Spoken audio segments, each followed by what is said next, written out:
지금 공급이 부족하고 그죠? 여러 가지 다른 여건 때문에 가격이 오르는 건데 규제가 많아서 가격이 오르는 건데 오히려 그걸 규제로서 계속 덮어씌우고 있거든요. 집을 사는 무주택자들까지도 지금 피해를 주고 있는 상황일 뿐만 아니라 앞으로 이제 저는 걱정되는 게 계속 오를 겁니다.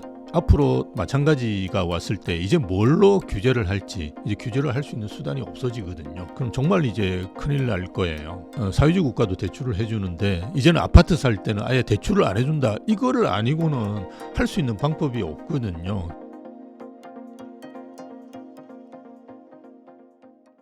안녕하세요. 인터뷰 진행을 맡은 카프카입니다. 오늘은 심영석 교수님 모시고 부동산 시장에 대한 이야기 나누어 보도록 하겠습니다. 교수님 안녕하세요. 네, 안녕하십니까. 네, 간단하게 인사 부탁드립니다. 네, 저는 미국 IAU에서 교수로 재직하고 있고요. 국내에서 제일 큰 중개 플랫폼인 우대방 부동산을 설립해서 운영하고 있고 현재는 연구소장을 맡고 있는 심형석이라고 합니다. 반갑습니다.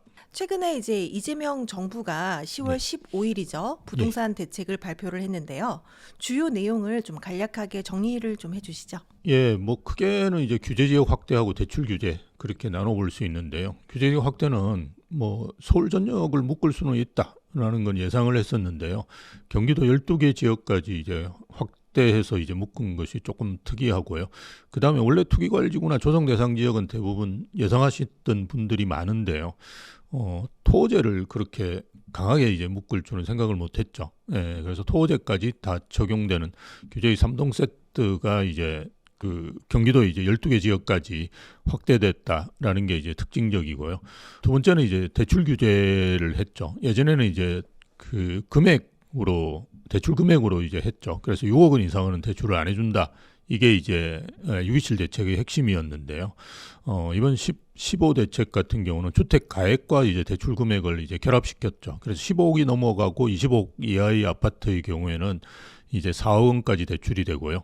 그다음에 25억이 넘어가면 이제 2억 원밖에 대출이 안 되죠. 예, 그래서 올라갈수록 많이 해줘야 되는데 올라갈수록 적게 해주는 아주 특이한 규제를 지금 하고 있습니다. 그게 뭐 따지고 보면 제일 핵심이라고 볼 수 있고요. 또 이제 다음에 어떤 규제가 나올지 뭐 대통령께서도 나오셔가지고 이제 계속 규제하겠다 이런 말씀을 하셨으니까 이제 다음에 어떤 규제가 나올지를 이제 고민하는 분들이 많으시거든요. 그래서 이번에도 이제 전세 대출 규제가 나왔죠. 예, 그래서 1주택자에 한해서 전세 대출을 DSR에 넣는 뭐 이런 게 나왔기 때문에 앞으로 이제 그 대출 규제에서 그동안 그 벗어나 있던 대출들이 다시 들어가는 것이 아닌가 뭐 이런 고민들을 하게 만들어 놓고 있고요. 그다음 세금에 대한 규제도 그 우려하고 있는 부분이 많이 있거든요. 근데 세금에 대한 규제는 이번에 직접적으로 나온 건 아닌데요. 용역을 지금 하고 있습니다. 하고 있고 그 용역이 내년 초에 발표된다고 합니다. 그러면 그게 맞춰가지고 세금 규제도 할 수 있다.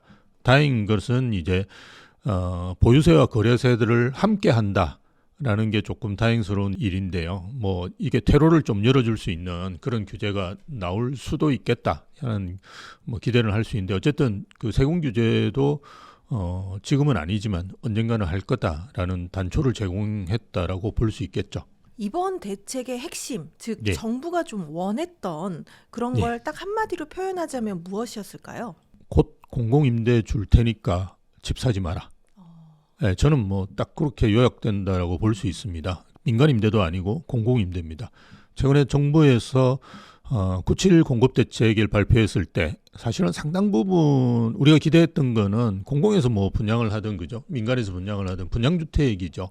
자이 뭐 그 레미안 이런 주택들을 주택 소비자들이 원하는데요. 뭐 상당한 수준의 이제 공공임대가 포함될 거다라는 거를 상당히 많이 이제 공급대책에 넣어놨습니다. 그래서 공공임대주택이 앞으로 분양을 좀 대체해서 그죠? 뭐 상기 신도시 이런 데도 뭐 포함하겠다고 했으니까요.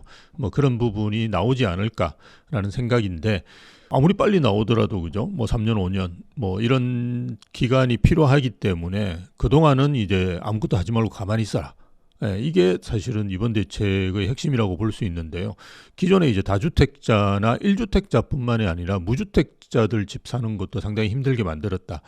예, 뭐 토지라든지 이런 거가 들어가면 일단 갭으로 살 수가 없거든요.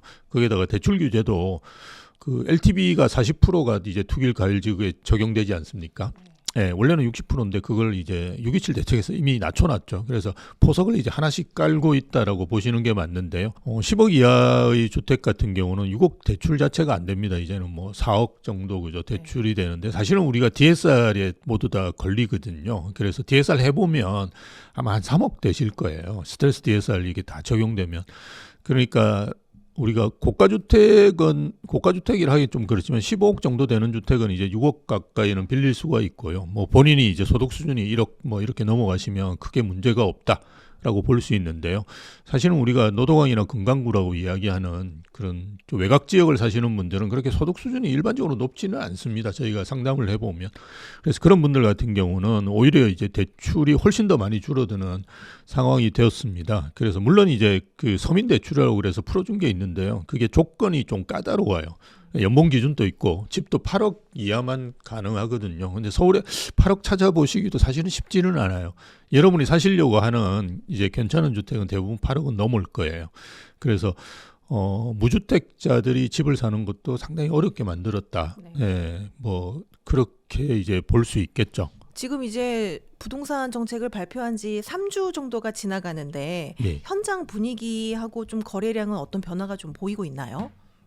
저는 이제 상담이 많아서 주로 강남 지점에 있거든요. 강남 지점에 있어 보면 뭐 월요일이라든지 토요일 날은 전화가 꽤 옵니다. 토요일은 이제 임장 때문에 전화가 많이 오시고요.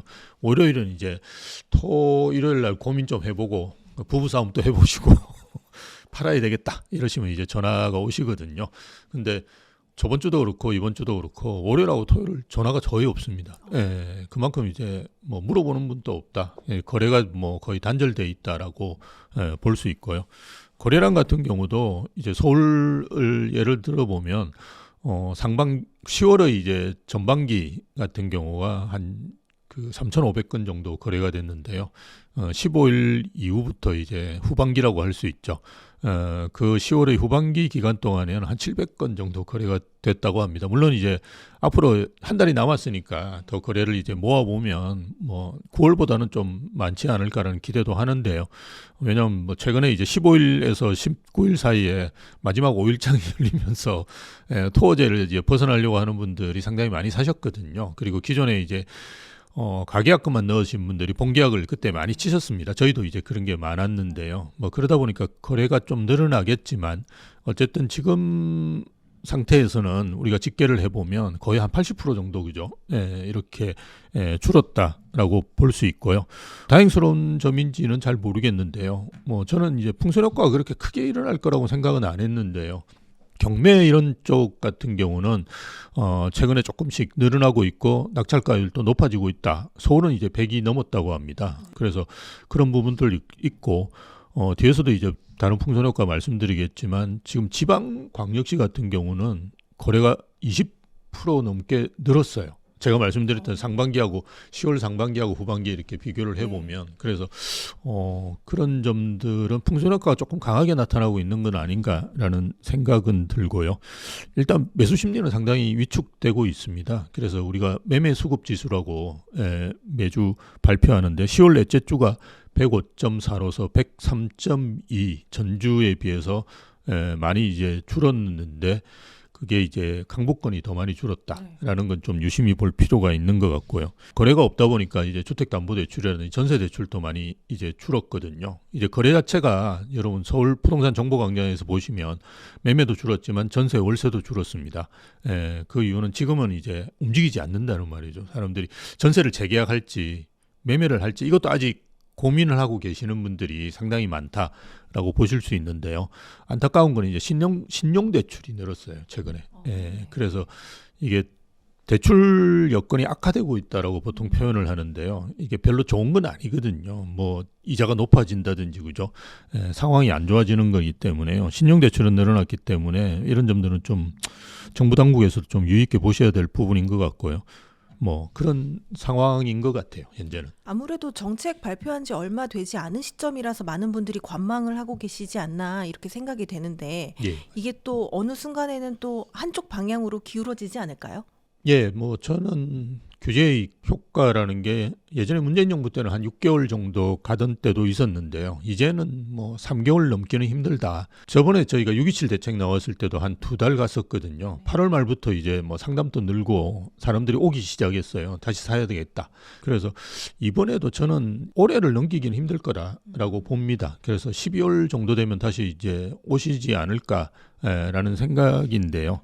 뭐 어쨌든 그 예전하고 다르게 규제에 대한 내성이 굉장히 강해지고 있다라는 거는 분명한 사실인 것 같아요. 뭐 어찌됐든 정부에서 이렇게 정책을 발표를 했을 때에는 또 꼭 긍정적인 효과도 있고 부정적인 또 면도 있을 거라고 보이는데 교수님이 보시기에는 각각 어떤 부분이 좀 예. 느껴지실까요? 예, 긍정적인 면은 우리나라 분들이 물론 이제 아파트를 사셔야 되기 때문에 좀 그런 면은 있습니다. 왜냐하면 아파트라는 상품이 내 집이 얼마인지를 알면 옆집이 얼마인지 정확하게 알 수 있거든요. 예, 그 뭐 거의 동일합니다. 외국에는 이제 단독주택이기 때문에 이게 베드가 몇 개 있는지 수영장이 있는지 뭐 이런 걸로 해서 집값이 상당히 차이가 나거든요. 근데 우리는 이제 그렇지 않다 보니까 이게 몰리면 확 쏠리는 경향은 있는 것 같습니다. 저희도 계속 이야기하는 게 오를 때 좀 사지 마라. 떨어질 때 좀 사시라. 이게 올해 같은 경우도 기회가 한 3번 정도 있었거든요. 그래서 뭐 올해 초에 1, 2월 달에 사셨더라면 사실은 그 3월 달에 그죠? 토호제 확대될 때 그때 뭐 가만히 앉아가 그냥 유유히 지켜보셔도 됐을 거예요. 예, 그리고 이제 대선이 끝나고 난 다음에 6월 달에 또 확 거래가 많이 됐거든요. 이제 뭐 불확실성이 해소됐으니까. 근데 5월 달에 사셨다 그러면 마찬가지로 이제 그냥 웃으면 지켜보고 계셨을 거예요. 그리고 이번에도 9월 달에 이제 공급 대책이 발표되고 참 재밌는 게 이제 대책이 발표됐는데 확 올랐어요. 그리고 이제 계속 규제를 한다고 하니까 그 전에 사자라고 하는 패닉감이 있었지 않습니까? 근데 7, 8월 달에 아무도 안 살 때 그냥 사셨더라면 너무 좋았는데 올해만 해도 거의 3번의 기회가 있을 거예요. 정말 그 마포 성수 같은 경우도 10억 가까이 올라 버렸어요. 올해 초에 비해서. 그래서 제발 좀 아무도 안 살 때 좀 사시면 정말 좋겠습니다. 예, 어차피 집값은 계속 오르게 돼 있거든요. 지금 현재 상황에 좀 안타까운 점인데 어쨌든 이렇게 몰리는 수요를 좀 주춤하게 만들었다는 점은 제가 볼 때 긍정적인 면은 있는 것 같아요. 한국 분들이 원체 이렇게 한쪽으로 이제 몰려가시면 그냥 패닉 바잉 하시는 경향이 있습니다. 그래서 그런 부분은 이제 긍정적인데요. 그걸 제외하고 나면 나머지 부분에서 긍정적인 건 전혀 없다. 왜냐하면 지금 공급이 부족하고 그죠. 여러 가지 다른 여건 때문에 가격이 오르는 건데 규제가 많아서 가격이 오르는 건데 오히려 그걸 규제로서 계속 덮어씌우고 있거든요. 그래서 암에 걸린 환자한테 계속 진통제를 주는데 처음에는 이제 사람한테 쓰는 진통제를 쓰다가 지금 안 들으니까 동물한테 쓰는 진통제를 지금 쓰고 있는 거거든요. 그래서 아프지는 않겠죠. 뭐 소나 돼지한테 쓰는 지금 진통제를 썼으니까 당분간은 이제 뭐 누워 있으면 안 아프지는 않겠죠. 근데 조금 있으면 이제 암이 어마어마하게 퍼질 거예요. 그죠? 그런 상황이 올해 말에 또 올 거라는 겁니다. 제가 말씀드리는 거. 그래서 이런 근원적인 치료를 하지 않고 계속 진통제만 정부에서 주고 있다. 그리고 그 진통제가 이제 더욱더 강력한 진통제가 주고 있다. 예, 그런 부분들이 이제 걱정되고요. 문재인 정부 때하고 차이는 뭐 이재명 씨는 하면 한다. 뭐 이런 식으로 해서 굉장히 과격하게 지금 정책을 쓰고 있는데요. 그건 또 다른 이제 문제를 발생할 수 있죠. 그래서 말씀드렸듯이 문재인 정부 때는 사실은 실소유자는 거의 안 건드리려고 노력을 많이 했거든요. 그래서 순차적으로 한다든지 그죠. 이런 방식인데 지금은 아까 말씀드렸듯이 집을 사는 무주택자들까지도 지금 피해를 주고 있는 상황일 뿐만 아니라 앞으로 이제 저는 걱정되는 게 계속 오를 겁니다. 제가 저번에도 나왔을 때 그죠. 97 대책이라든지 아니면 6.27 대책 나왔을 때 3개월 넘기 힘들다라는 말씀들을 계속 드려왔는데요. 앞으로 마찬가지가 왔을 때 이제 뭘로 규제를 할지 이제 규제를 할 수 있는 수단이 없어지거든요. 그럼 정말 이제 큰일 날 거예요. 예, 그럼 대출을 안 해준다. 그러니까 전 세계에서 유일하게 그죠? 사회주의 국가도 대출을 해주는데 이제는 아파트 살 때는 아예 대출을 안 해준다. 이거를 아니고는 할 수 있는 방법이 없거든요. 그래서 이 규제를 쓸 때는 핀셋 규제라고 우리가 이야기하듯이 지역도 사실은 예전에 우리가 토호제 같은 경우 동별로 지정해도 사실은 큰 영향이 없었거든요. 근데 지금은 이제 뭐 구가 아니라 아예 시를 그냥 다 해버린 상태고요. 그리고 뭐 대출 규제 이런 것도 사실은 핀셋으로 해서 필요한 만큼만 규제를 해야 되는데 지금 그렇게 하지를 않고 있거든요. 그러다 보니까 어마어마하게 많은 지금 피해가 있는 거고요. 더 문제는 이제 앞으로 쓸 수 있는 규제가 거의 남아 있지 않다. 그럼 어떡할 거냐라는 문제가 이제 앞으로 발생하겠죠. 최근에 그 뉴스를 보니까 서울 상위 20% 아파트가 평균 이제 33억을 돌파했다는 이야기가 있더라고요. 예, 이 맞습니다. 반면에 또 하위 20%는 4억 후반대를 기록하고 있습니다. 이 굉장히 양극화가 심해지고 있다라는 걸 보여주는 건데 이렇게 양극화의 가장 큰 원인이 어디에 있다고 보실까요? 규제 때문입니다. 규제가 계속 되다 보니까 이렇게 양극화가 되는데요. 뭐 똘똘한 한 채로 계속 쏠림 현상이 일어날 수밖에 없죠. 왜냐하면 돈이 있는 사람만 이제 집을 사야 되지 않습니까? 뭐 돈 없는 사람 집 사지 마라라는 정부의 정책이니까요. 그럼 당연히 이제 돈 있는 분은 이 사는 집들은 정해져 있으니까요. 그분들이 노동한 금강구에 가서 사지는 않지 않습니까? 그래서 최소 이제 마포 이상의 집들을 사시려고 하거든요. 그럼 자연스럽게 그쪽만 이제 계속 거래가 되면서 뭐 가격이 오르게 되는 거죠. 그래서 그런 부분도 있고요. 그리고 세금 규제도 여전히 남아 있고 앞으로도 더 할 거다라는 걸 정부에서 운을 띄웠으니까요. 세금 규제가 계속 있으면 다주택 한다는 게 위험하죠. 이제는 오셔가지고 더 사겠다는 분은 거의 없는 것 같아요. 그러면 자연스럽게 이제 똘똘한 한 채로 몰릴 수밖에 없으니까요. 똘똘한 한 채면 뭐 지금 내가 그 강서구를 사도 되는 분들이 마포를 살 수밖에 없는 상황을 계속 몰고 있거든요. 그러다 보면 오르는 집값만 계속 오르는 거죠. 그래서 지금 전국적으로 본다 그러면 문재인 정부 출범할 때가 우리가 5분위 배율이라 그럽니다. 앞에서 말씀하셨던 상위 20% 아파트와 하위 20% 아파트의 가격 차이를 내는 건데요. KB에 들어가 보시면 통계가 나와 있습니다. 그게 이제 4.7이었거든요.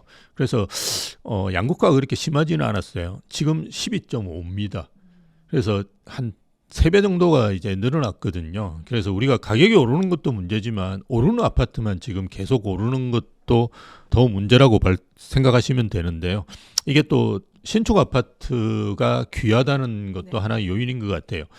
지금 뭐 신축 아파트가 얼마 안 되고 앞으로도 계속 나올 가능성이 없고 이러다 보니까 계속 사람들이 신축 아파트만 사시거든요. 그리고 실제로 저희가 이제 신축 아파트에 임장을 가보면 요즘 신축 아파트는 예전하고 다르게 좋습니다. 네. 유니트도 완전히 달라졌고 커뮤니티도 너무 좋거든요. 세대수가 많아지면.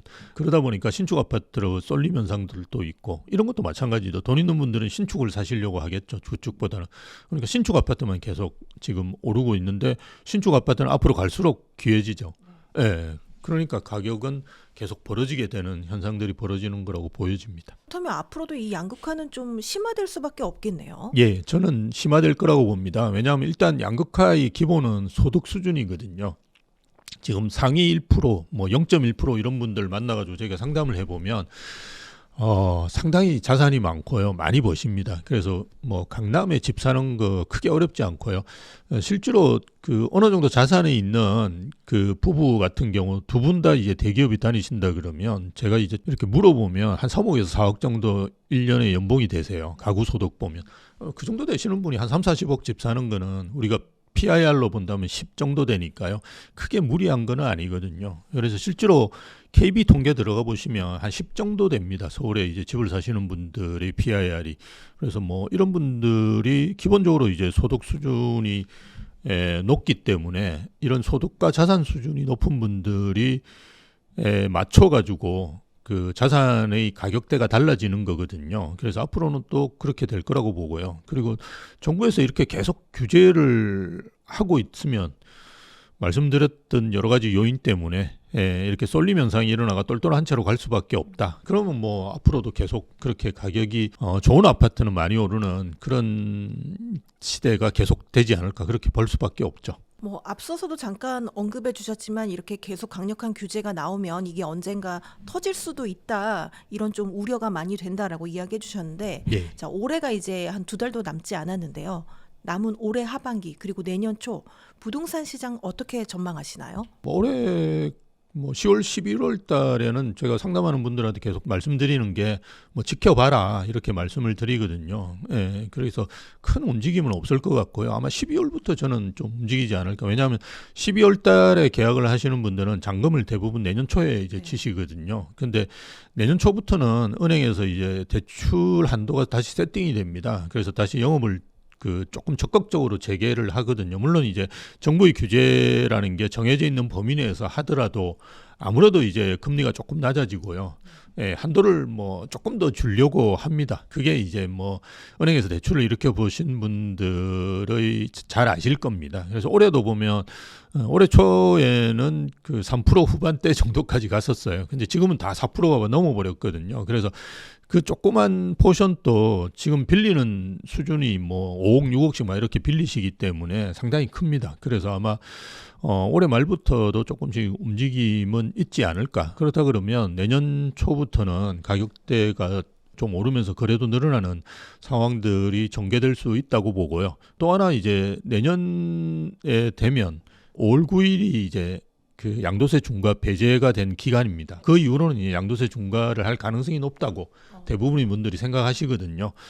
그럼 이제 그 전에 팔아야 되는 분들도 있겠죠. 뭐 이런 고민, 전인 고민 하다가 이제 금매가 좀 나올 가능성도 있고요. 그러면 내년 초에 자연스럽게, 근데 내년 5월에 팔아야 되는데 내년 5월에 내놓지는 않거든요. 그렇죠. 미리 내놔야 됩니다. 그래서 2, 3월에 뭐 그런 물건들이 나오면 말씀드렸듯이 그런 은행의 이제 대출 영업하고 또 어울려 가지고 또 규제 유효 기간이 끝나가고 있고 이러면 자연스럽게 이제 거래가 일어날 수 있고요. 그리고 좀 긍정적인 부분은 어쨌든 내년 6월 3일이 지방선거가 있는데요. 그 전까지는 정부에서 지방선거를 망칠 만큼 이제 강력한 부정적인 영향을 시장에 내놓지는 않을 거예요. 그죠? 그래서 저는 조심스럽지만 뭐 일단 세금 관련된 규제가 지금 남아 있거든요. 나머지는 거의 다 끝났어요. 규제가. 그래서 이제 마지막 남은 게 세금 규제거든요. 그래서 세금 규제 같은 경우는 뭐 도입되지 않을 가능성이 크다. 예, 내년 뭐 초에 우리가 용역이 나오면 바로 이제 그 정책에 반영하기 위해서 법을 개정하지는 않습니다. 일반적으로 법을 개정하는 단계라는 게 일단 공청회를 하고 그죠. 이런 단계를 밟아야 되기 때문에 아직 여유가 있거든요. 그러면 정부에서도 아마 그렇게 생각하는 것 같아요. 6월 3일 전에는 세금을 올려가지고 이런 문제를 일으키는, 왜냐하면 지방은 지금 떨어졌는데 갑자기 공시가를 올린다든지 공정시장 가액 비율을 높이면 집값은 떨어졌는데 재산세가 올라가거든요. 그러면 그 지방선거 하지 말라는 말이나 마찬가지입니다. 그래서 아마 그럴 것 같지는 않기 때문에 조금 내년 초에는 긍정적인 그죠 여건이 조성되기 때문에 거래가 다시 일어나지 않을까라고 보고요. 어쨌든 이재명 정부 기간 동안에는 지금 뭐 금리는 어쨌든 지금은 안 떨어진다고 하더라도 하향 안정화될 가능성이 크고 미국도 이미 양적 긴축 정책을 이제 포기했거든요. 그런 상황에서 금리가 계속 내려갈 건데 우리만 계속 금리를 지금 상태로 유지하기는 힘들 겁니다. 그리고 우리 한국은행 총재께서 나오셔서 계속 이상한 말씀을 하시는데 서울 집값 때문에 금리를 못 떨어뜨리게 이야기하는데 그런 식으로 정책 판단을 하는 건 저는 잘못됐다고 보고요. 지금 자영업자나 기업 하시는 분들 되게 힘들거든요.